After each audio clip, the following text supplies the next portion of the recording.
പലരും സ്വപ്നങ്ങൾ കാണാറുണ്ട്.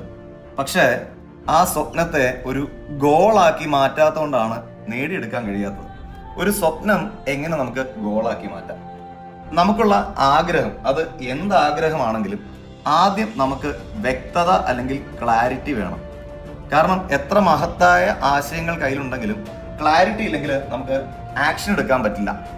ക്ലാരിറ്റി ലഭിച്ചു കഴിഞ്ഞാൽ പിന്നെ എങ്ങനെ വേണം കാര്യങ്ങൾ ചെയ്യാൻ എന്നുള്ള കൃത്യമായ ഒരു പ്ലാൻ അല്ലെങ്കിൽ പദ്ധതി തയ്യാറാക്കുക എന്നുള്ളതാണ് രണ്ടാമതായി ചെയ്യേണ്ടത്.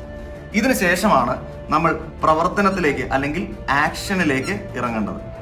ആക്ഷൻ എടുത്ത വ്യക്തിയെ സംബന്ധിച്ച് പലപ്പോഴും വിജയിക്കാത്തതിന്റെ കാരണം ആ ആക്ഷൻ സ്ഥിരമായ രീതിയിൽ എടുക്കാത്തതുകൊണ്ടാണ്. അതുകൊണ്ട് തന്നെ കൺസിസ്റ്റൻസി അല്ലെങ്കിൽ നിരന്തരമായ രീതിയിൽ ആക്ഷൻ എടുക്കുക എന്നുള്ളതാണ് നെക്സ്റ്റ് സ്റ്റെപ്പ്. ഈ കൺസിസ്റ്റന്റ് ആയി നിങ്ങൾ എടുക്കുന്ന ആക്ഷൻ ആയിരിക്കും നിങ്ങളുടെ ഡ്രീമിനെ ഒരു ഗോളാക്കി, ഗോളിൽ നിന്നും അതിനെ ഒരു അച്ചീവ്മെന്റ് അല്ലെങ്കിൽ നേട്ടമാക്കി മാറ്റാൻ സഹായിക്കുന്നത്.